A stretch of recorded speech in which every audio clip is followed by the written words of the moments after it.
नमस्कार किसान मित्रों, स्वागत है एमएल फार्मिंग यूट्यूब चैनल में एक और नए वीडियो में। किसान मित्रों, ये मेरा RBSM 1135 का खेत है और ये आज 1 महीने 4 दिन का हो गया है। किसान मित्रों, अब इसमें समस्या ये है कि इसमें ना तो हमने कोई सा कीटनाशक डाल पाए हैं, ना कोई सा फंगीसाइड डाल पाए हैं। क्यों नहीं डाल पाए हैं? क्योंकि हमारे यहाँ हमने जब से बोनी करी तब से लेकर आज तक लगातार बारिश ही हो रही है। हमें इतना समय भी नहीं मिल पा रहा है कि हम इसमें कीटनाशक का स्प्रे कर दें। हम इसमें यकीन मानिए आप एक भी स्प्रे नहीं कर पाए हैं अभी। और सोयाबीन की स्थिति है, आपको दिखा दूं, पत्ते कटे हुए हैं। लेकिन इसमें सबसे जो चिंता की बात है, वो जो सबसे ज़्यादा अटैक हुआ है वो हुआ है इसमें रिंग कटर का। रिंग कटर का अगर मेरे को 4 से 5 पेड़ भी अगर खेत में दिखते हैं तो मैं उसको ज़्यादा अटैक ही मानता हूँ। क्योंकि अगर सोयाबीन में कोई सा कीट सबसे ज़्यादा नुकसान अगर करता है तो वो है रिंग कटर।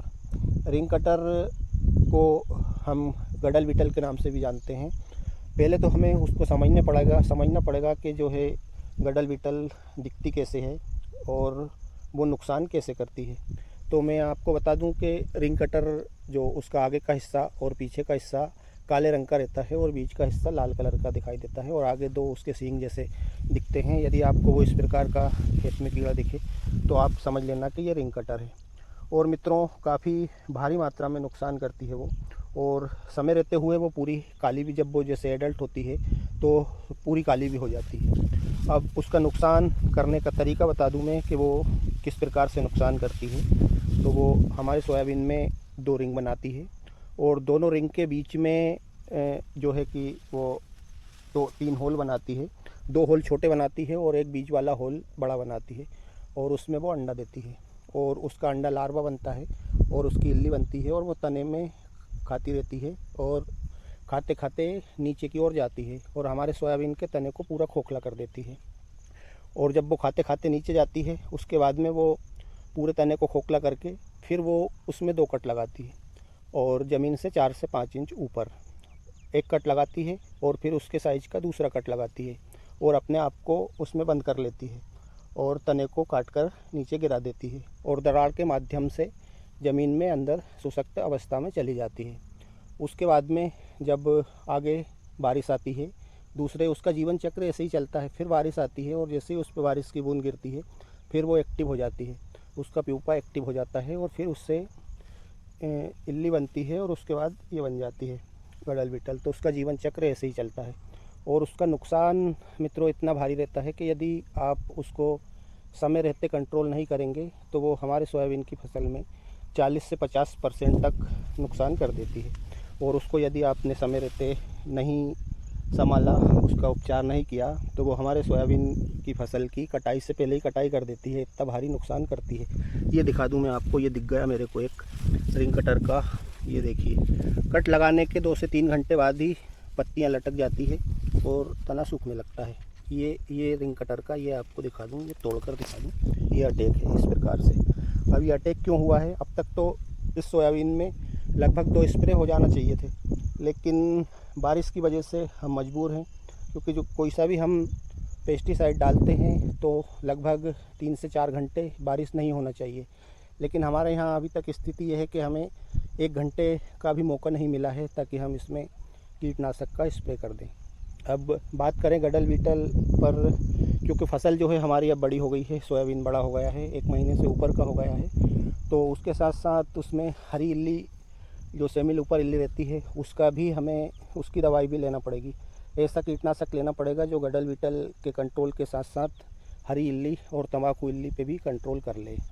तो ऐसे में हम इमामेक्टिन बेंजोएट ले सकते हैं और साथ में ले सकते हैं उसके क्रॉस में हाली का, क्योंकि उसमें भी 2 टेक्निकल है।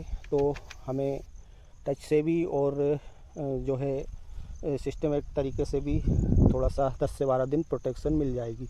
या फिर आप जैसे आपका पहला स्प्रे यदि हो गया है तो आप दूसरा स्प्रे करने वाले हैं तो 8 से 10 दिन बाद जो हमारी 1135 वैरायटी है उसमें फूल आ जाएंगे, तो आप क्लोरेंट्रानिपोल यानी कि कोराजिन ले सकते हैं।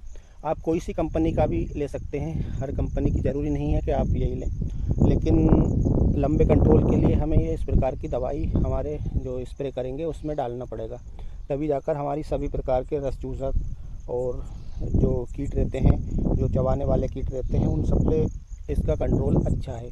तो इसलिए आप ये डाल दें। अभी तो हमारा तो पहला ही स्प्रे होगा, वो भी तब होगा कि जब बारिश खुलेगी। रिंग कटर अभी और हमारे सोयाबीन में यदि 2 से 3 दिन बारिश नहीं खुलती है तो और भी ज़्यादा नुकसान कर सकता है। इसलिए बारिश का खुलने का इंतज़ार है। और मैंने भी दवाई ला कर रखी है, तैयारी पूरी है स्प्रे करने की, लेकिन कर नहीं पा रहे हैं क्योंकि इंद्र देवता ज़्यादा ही कुछ भयंकर तरीके से मेहरबान है इस बार हमारे इधर, तो मौका ही नहीं दे रहे हैं स्प्रे करने का। साथियों, जैसे ही बारिश खुलेगी मैं भी स्प्रे करूंगा और आपको स्प्रे का पूरा वीडियो बना करके बताऊंगा। और हाँ, यदि आपने कोई सा फंगीसाइड अभी तक नहीं डाला है तो आप एक फंगीसाइड उसके साथ में डाल सकते हैं। मैं तो हमेशा टेपुकोनाजोल और सल्फ़र डालता हूँ, उसका रिज़ल्ट मुझे थोड़ा ठीक ठाक लगा था। आप उसको फूल से पहले या फूल के बाद भी डाल सकते हैं, उसका रिज़ल्ट अच्छा है। उसमें सबसे बढ़िया बात यह है कि उसमें सल्फ़र भी रहता है और हमारी जो दलहनी फसलें रहती है उनको सल्फ़र की भी आवश्यकता होती है। इसलिए आप वो वाला फंगीसाइड भी इसमें ले लें, या आपको जो और कोई सी कंपनी का अगर वेस्ट लगता हो तो वो फंगीसाइड डाल दें। तो साथियों, इस वीडियो के माध्यम से एक छोटी सी जानकारी मैंने दी है आप लोगों को रिंग कटर के बारे में। रिंग कटर को आप इग्नोर मत करना, क्योंकि रिंग कटर ही एक ऐसा कीट है जो बहुत ही भारी मात्रा में हमारे सोयाबीन में नुकसान करता है। तो साथियों, मिलते हैं अगले वीडियो में। तब तक के लिए जय जवान जय किसान, धन्यवाद।